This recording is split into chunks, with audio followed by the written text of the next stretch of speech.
Bonjour à tout le monde. Concluons notre méditation dans le chapitre 20 de l'évangile de Jean. Nous sommes arrivés au verset 30 que nous lisons. Jésus a fait encore en présence de ses disciples beaucoup d'autres miracles qui ne sont pas écrits dans ce livre. Encore une constatation claire. Donc l'apôtre Jean met en évidence le fait que le récit qu'il fait n'est pas un récit complet de tous les événements que Jésus-Christ ou tous les miracles que Jésus-Christ a fait. Encore pour signifier ici que l'ampleur du ministère, l'ampleur des œuvres de notre Seigneur Jésus-Christ est beaucoup plus grande que ce qu'il a relaté dans son récit.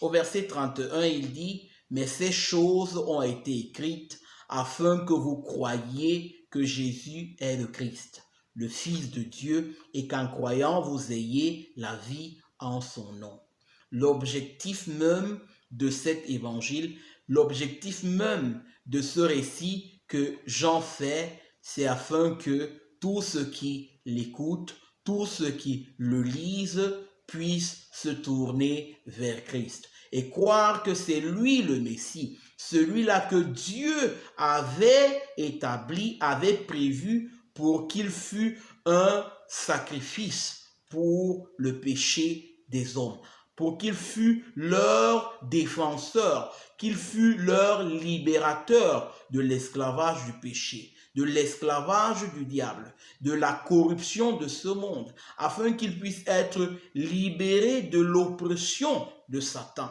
de l'oppression de la mort, le Sauveur qui est venu libérer, annoncer la liberté à ceux qui sont prisonniers, comme dit le prophète Isaïe dans le chapitre 61.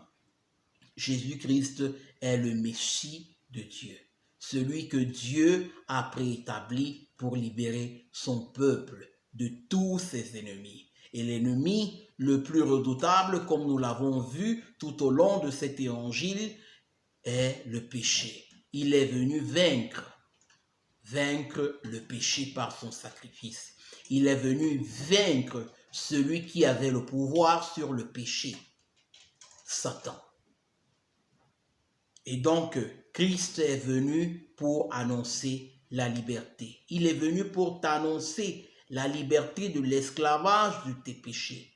Si tu remets ta foi en lui, tu reçois la libération de l'esclavage de tes péchés. Dieu te donne un cœur nouveau. Dieu transforme ton cœur et tu deviens enfant de Dieu. Dans le chapitre 1 de l'évangile de Jean, il est écrit « À tous ceux qui l'ont reçu, il a donné le pouvoir de devenir enfants de Dieu. » Ceux qui sont nés ni de la volonté de l'homme, ni de la volonté de la chair, mais qui sont nés de Dieu, d'en haut. Encore une fois, le Seigneur désire t'accueillir auprès de lui.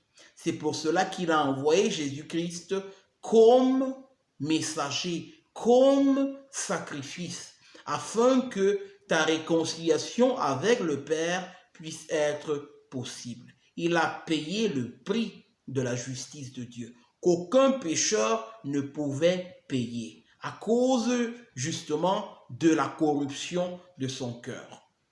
Et Jésus-Christ non seulement pardonne nos péchés, mais il nous attribue la justice de Dieu, l'unique justice qui nous permet d'entrer en communion avec le Dieu saint, qui ne tolère pas la vue de l'iniquité. Jésus-Christ s'est offert lui-même sur la croix afin que nous puissions recevoir l'adoption comme enfants de Dieu, afin que nous puissions avoir une espérance de par sa résurrection, car il est le Dieu vivant. La mort n'a pas pu le retenir dans la tombe. Il est celui-là qui a le pouvoir sur la mort, qui a la clé du séjour des morts.